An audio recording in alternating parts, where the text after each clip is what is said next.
scream never came.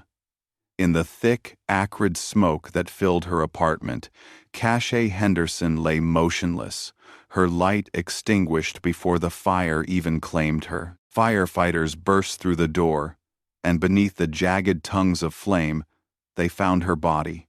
It wasn't the fire that killed her. The coroner confirmed she had been shot multiple times before the blaze started. A cruel twist, cold and calculated. Now rewind. Back to a different kind of morning, before tragedy stamped its mark. Before danger crept into warmth and trust. A time when laughter flowed, and every mirror reflected her spirit. But that morning would unravel everything, and it all began with a knock. A moment that would turn Milwaukee's sunrise into a wake-up call no one would forget. Cachet Henderson wasn't merely seen, she radiated. A bright presence in Milwaukee's LGBTQ+ circles, she moved through life with flair, vibrancy, and unwavering authenticity. Born and raised in Chicago, Cachet's childhood was wrapped in the warmth of a big family, whose love became her anchor long before she found the courage to live her truth. Transitioning at 13, she leaned on that support, transforming into a woman unafraid to claim her place in the world. Milwaukee became her canvas for reinvention. She saved, she worked, she bought a Toyota that she proudly drove around the city, a symbol of independence and self-assurance. She joined Sheba Sisters, sisters helping each other battle adversity, where she became both mentee and mentor, a beacon guiding other Black transgender women toward community and confidence. Her Snapchat stories weren't polished highlights but windows into genuine life.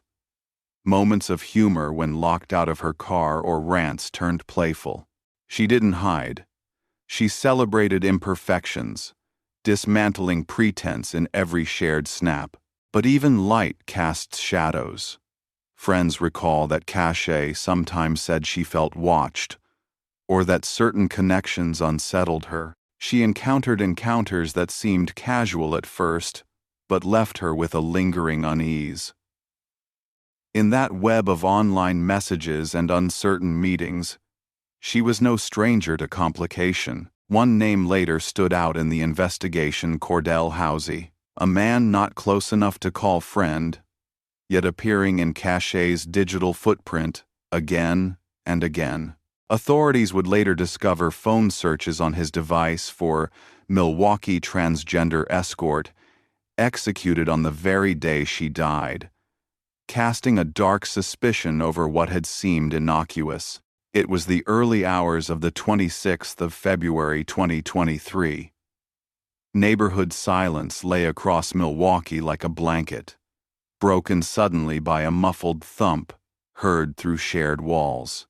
A moment later, the stench of gasoline seeped into the hallway, a scent that signaled alarm, not accident.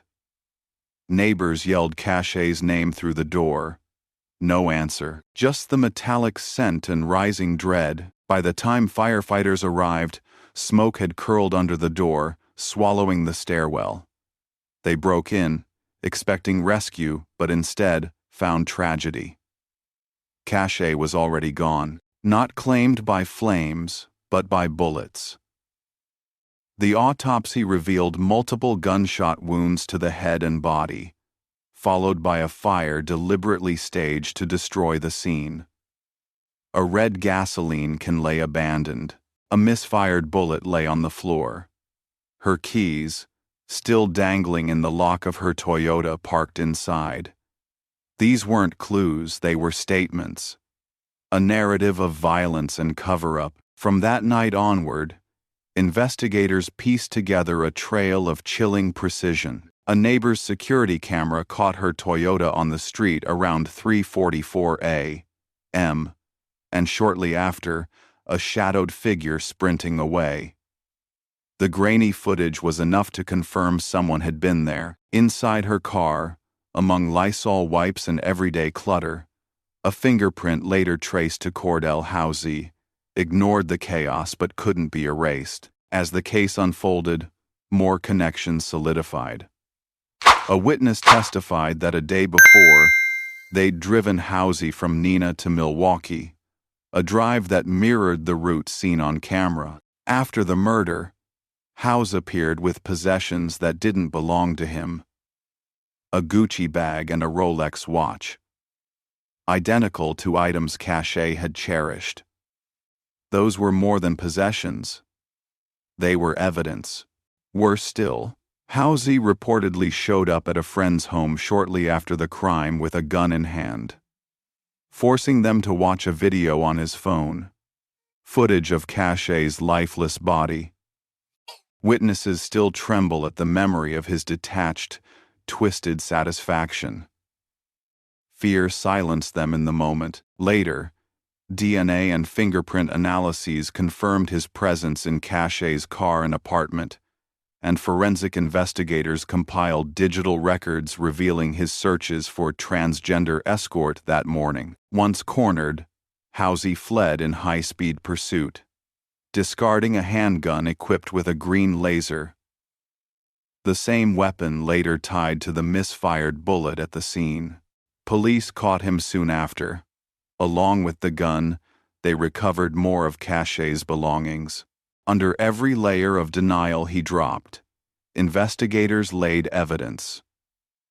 Video, prints, DNA, witness testimony, digital footprints.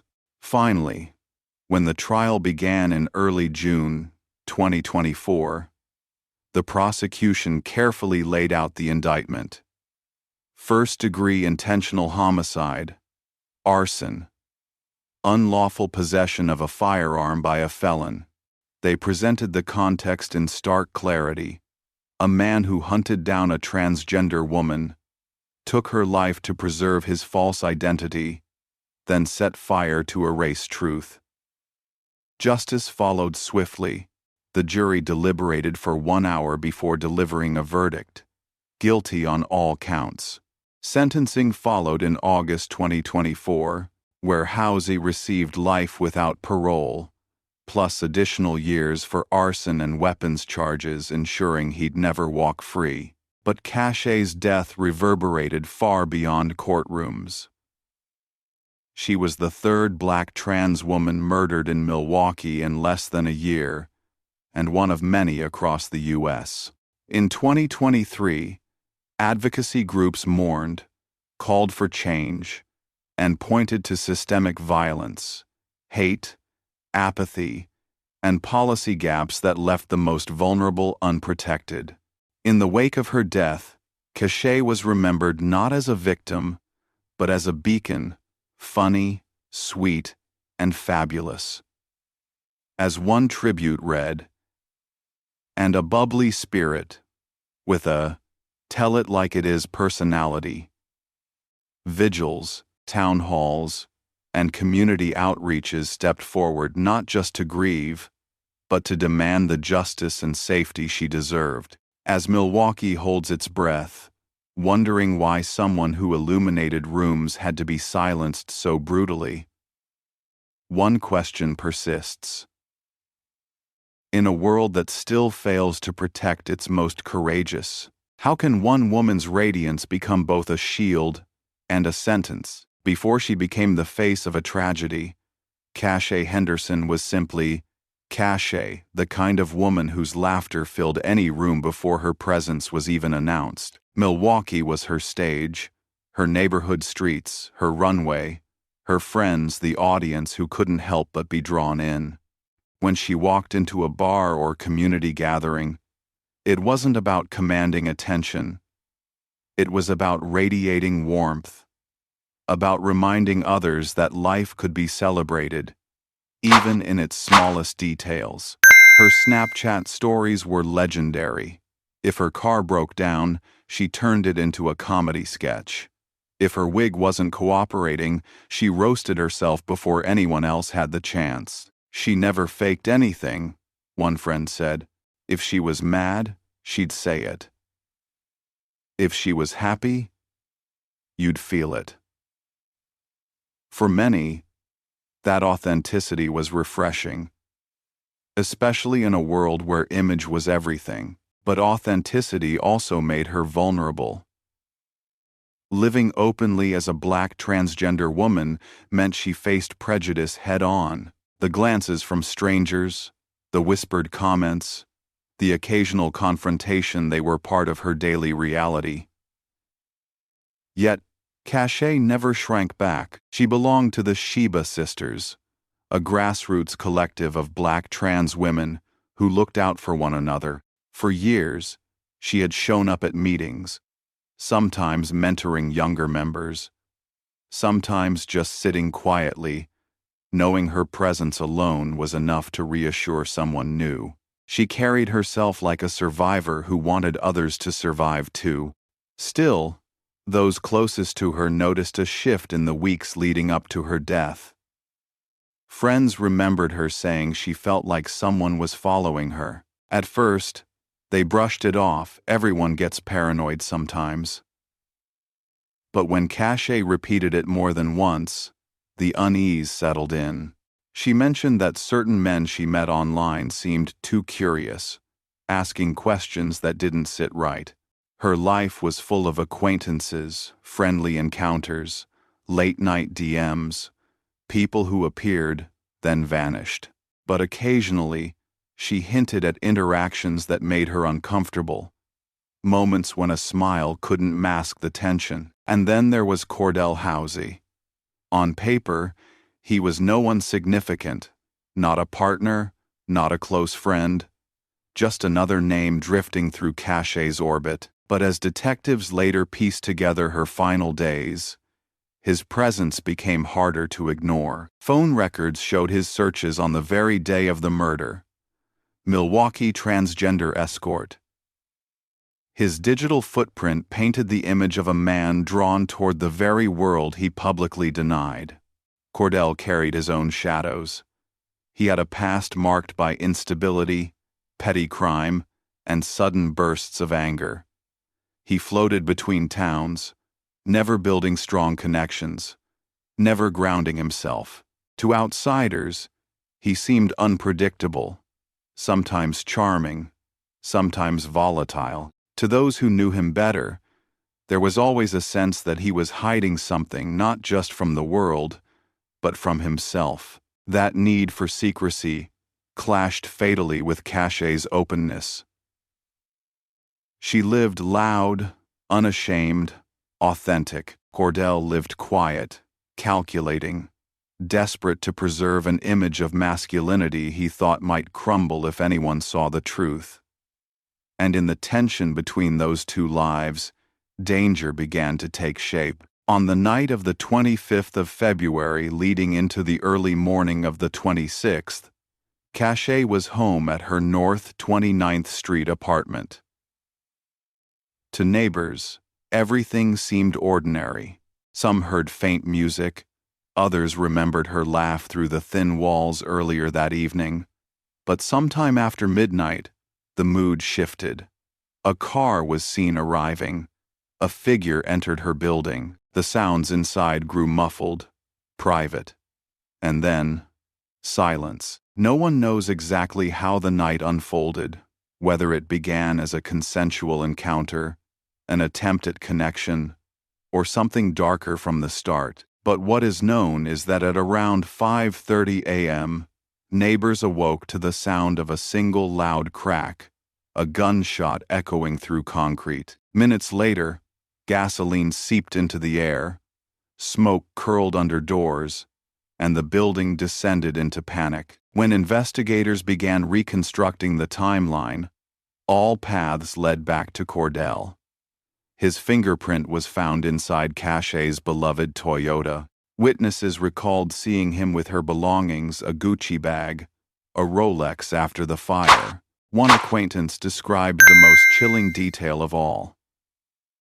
Cordell arriving at his home, brandishing a gun, and forcing him to watch a video on his phone. The footage showed Cachet's body lifeless, disrespected, recorded as though her death was something to brag about. Why would he record such a thing? What did he gain by flaunting the evidence instead of hiding it?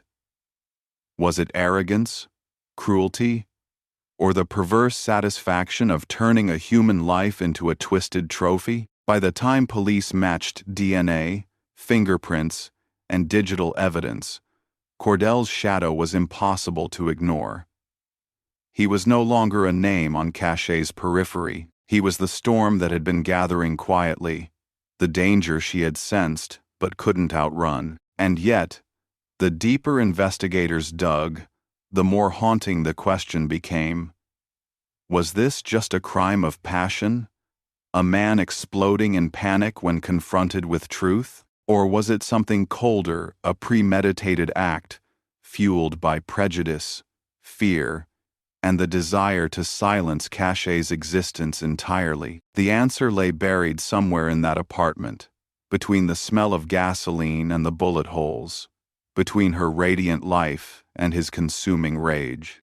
And the city of Milwaukee was about to learn just how far a man like Cordell would go to protect a secret he couldn't live with. Investigators now had fingerprints, a timeline, and eyewitness accounts. But the chase for Cordell hadn't even begun. When authorities finally closed in, what happened next would shock even seasoned officers. There's a lot more to this story, and the next chapter might leave you stunned. If you don't want to miss it, don't forget to subscribe. By the time detectives pieced together the puzzle, one name surfaced again and again: Cordell Housey.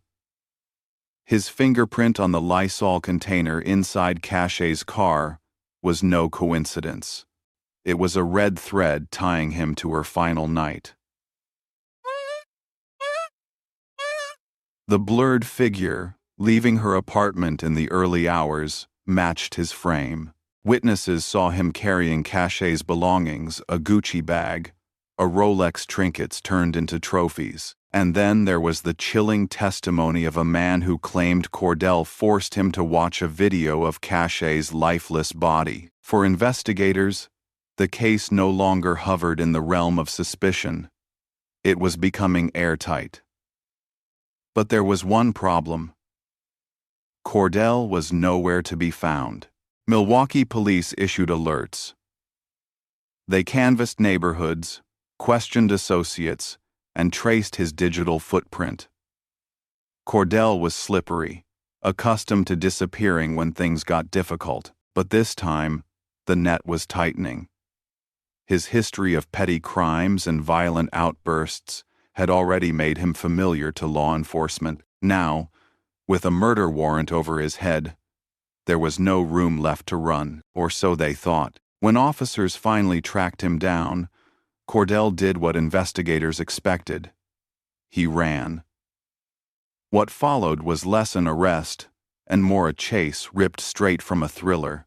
Sirens wailed through Milwaukee's streets as his car swerved wildly, smashing through red lights, veering dangerously close to other vehicles. Witnesses on sidewalks later recalled the blur of flashing lights and the deafening roar of engines. In desperation, Cordell began throwing items out of his car, evidence he knew could bury him. Among them was a handgun fitted with a green laser. Investigators would later confirm it was the very weapon that fired at Cachet, its bullets matching the misfired round found at the crime scene. Each object he discarded was less an escape plan and more a confession, scattered across the asphalt. The chase ended abruptly when officers disabled his vehicle. Cordell was yanked out, handcuffed, and dragged into custody. On him, they found more of Cachet's belongings, silent witnesses clutched in his possession. But capture was only the beginning. In interrogation, Cordell became a storm of contradictions. At times he was calm, collected, insisting he had nothing to do with Cachet's death. Minutes later, he exploded in rage, denying evidence so overwhelming it seemed absurd.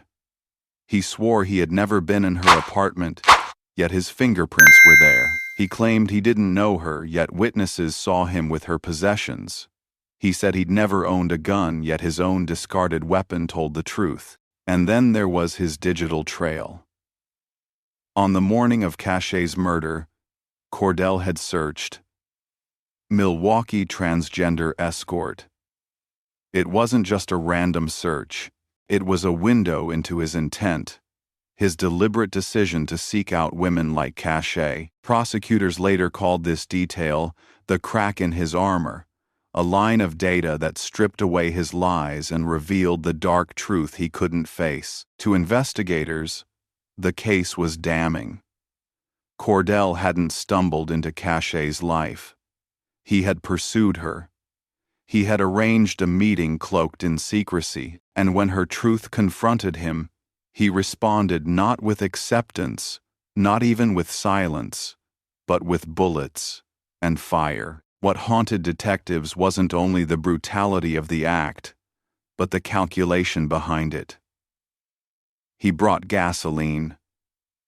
He set the blaze. He left her apartment like a man who believed flames could erase reality. He wasn't just killing a woman, he was trying to incinerate the evidence of his own desires, his own shame, his own reflection in her eyes. Still, a question lingered, one that unsettled, even hardened investigators. What truly drove Cordell? Was it panic, a sudden eruption of violence from a man terrified of being exposed? Or was it hatred, a deeper prejudice against transgender women, fueled by society's cruelty, that he had carried long before that night? As Cordell sat in custody, alternating between silence and denial, the community outside reeled. Cashay's friends and family lit candles in her memory, their grief raw and uncontainable. Activists asked whether her death was just another link in a chain of violence that targeted transgender women with chilling frequency.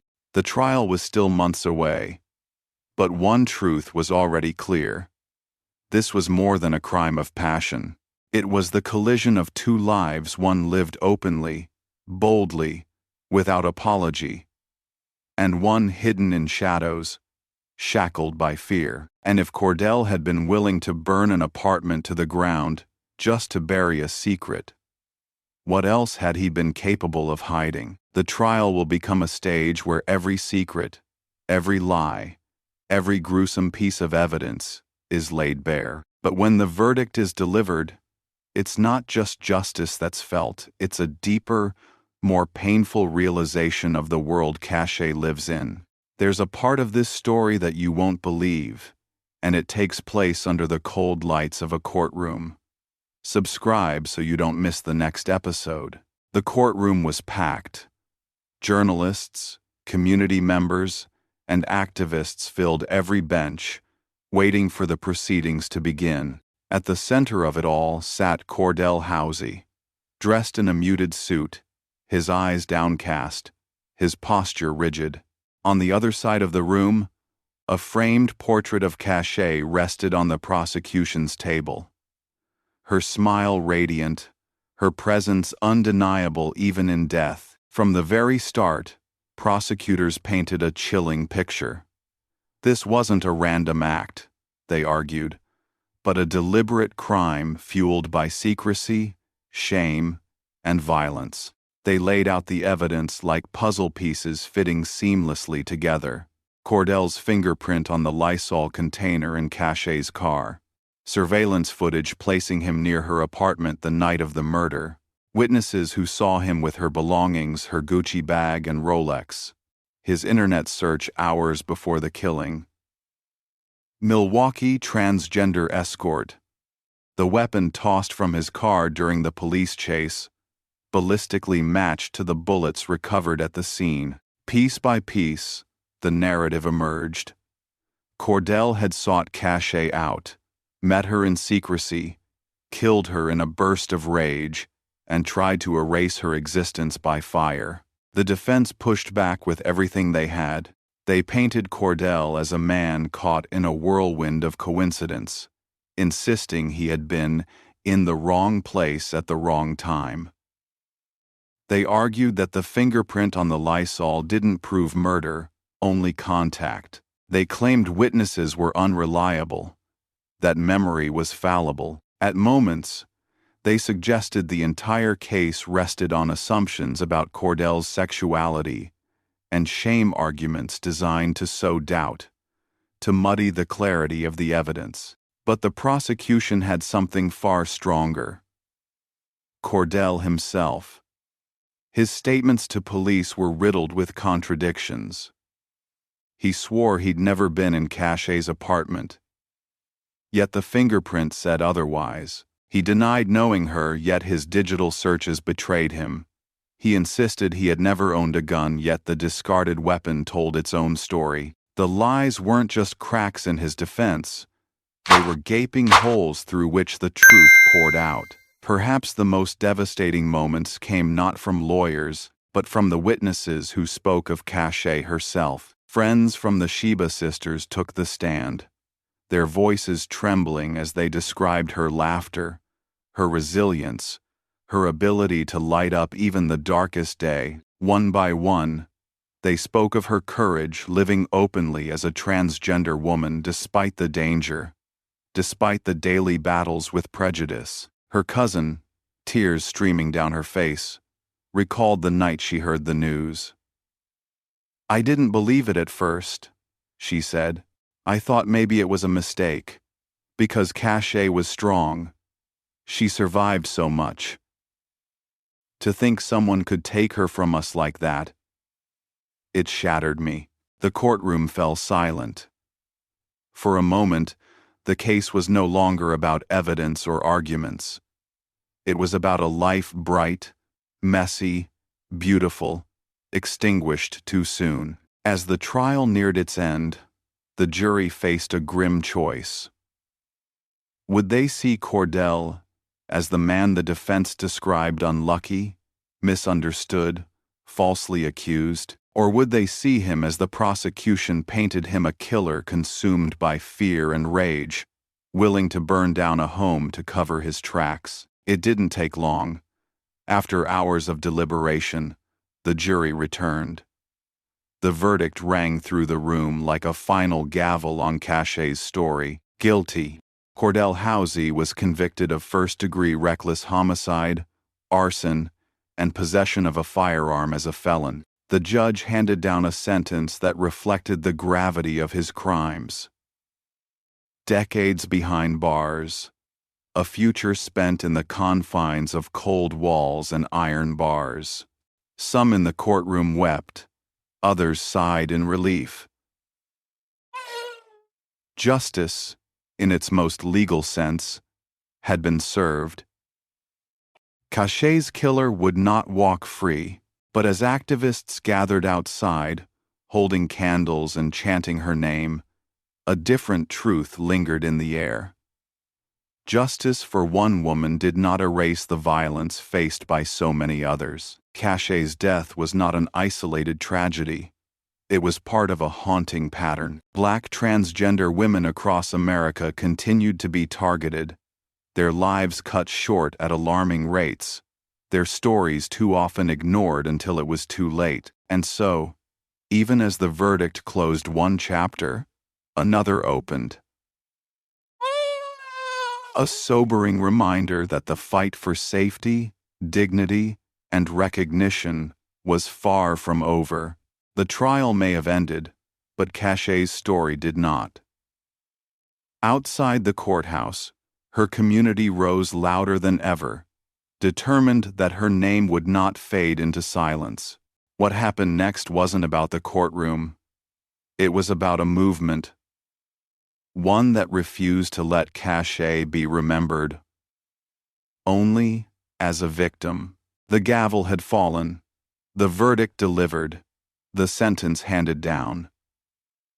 But outside the cold walls of the courthouse, the story was far from finished. On a crisp spring evening in Milwaukee, hundreds gathered with candles in hand. The flames flickered against the darkening sky, tiny points of light stretching across the crowd like stars pulled down to earth. At the center stood a framed photo of Cachet Henderson, her smile wide, her energy captured forever in stillness. One by one, people stepped forward to speak. Friends from the Sheba sisters shared memories of late-night talks, of laughter that rang louder than music, of advice Cache gave freely, even when her own life was heavy. "She taught me not to hide," one young woman said through tears.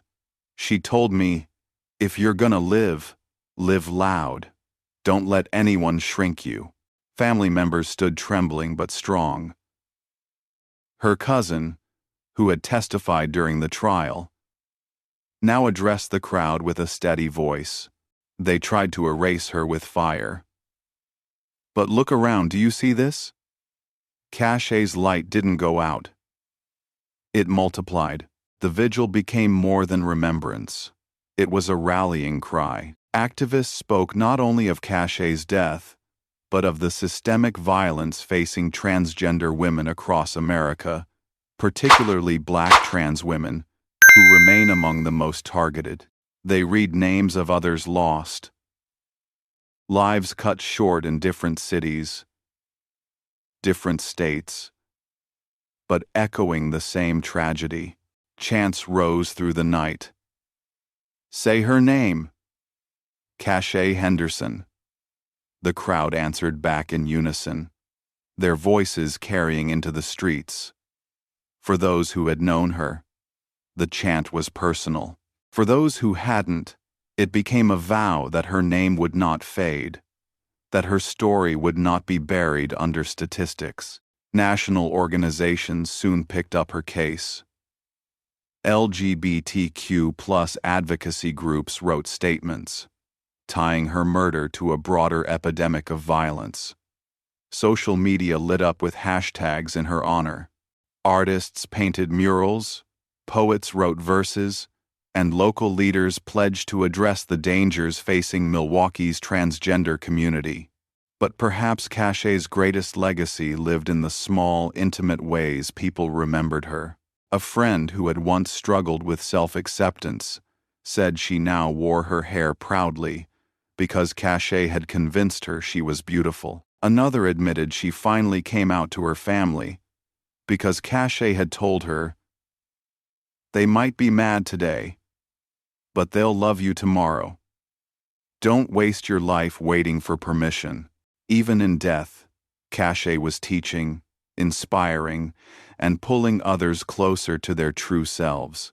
Still, grief lingered. The image of her apartment engulfed in flames haunted neighbors. The knowledge of her final moments, the violence, the betrayal weighed heavily on loved ones. Healing was slow, uneven.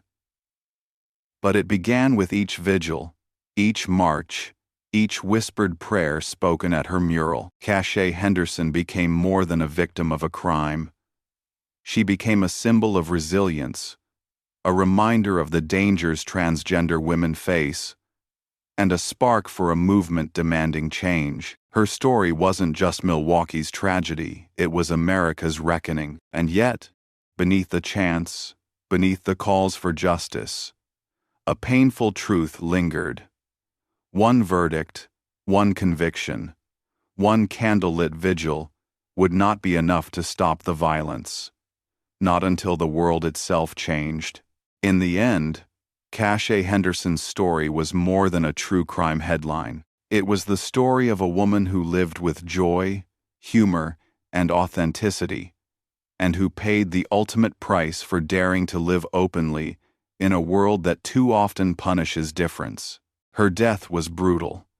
A single gunshot, a blaze meant to erase her existence, and a man so consumed by secrecy that he would rather destroy a life than confront his truth. The courtroom brought accountability.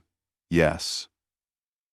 Cordell Housey now sits behind bars, his freedom traded for the decades he tried to steal from Cache. Justice, in the legal sense, was done. But what does justice mean when a life is already gone? What does justice mean when a community is left picking up the pieces? When another name is added to the growing list of transgender women killed across the country? Cache's case is not isolated. According to national reports, dozens of transgender people, overwhelmingly Black trans women, are murdered each year in the United States. Their stories rarely make headlines. Their names often vanish into silence. Cachet's story breaks through that silence, but it also reminds us how many more stories remain unheard. And yet, to those who knew her, she was never just a statistic. She was the friend who told jokes when your day was falling apart, the cousin who made family gatherings brighter, the community sister who taught others to live loudly, unapologetically. Her life cannot be reduced to the violence that ended it, because the real power of Cachet's story lies in how she lived. In Milwaukee, her smile now looks down from murals, painted in bold colors. In vigils, her name is still spoken, shouted, and sung. In the lives of those she inspired, her courage lives on. Perhaps the most haunting lesson of her story is also the most urgent. Until society confronts the prejudice and violence aimed at transgender people, until we make space for every identity to live without fear, there will be more cachets, more candles burning in the night, more names chanted through tears. But if there is hope, it lies in the legacy Cachet left behind. A legacy of authenticity, resilience, and joy. A legacy that calls on us not only to remember her, but to fight for a world where no one has to live in shadows. Cachet Henderson lived loudly, and though her life was cut short, her voice echoes still in laughter remembered, in murals painted, in chants rising against the night. Her story is not just about how she died, it's about how she lived, and how we choose to carry that light forward. Because in the end, silence is what killers count on, and remembering is how we refuse to let them win.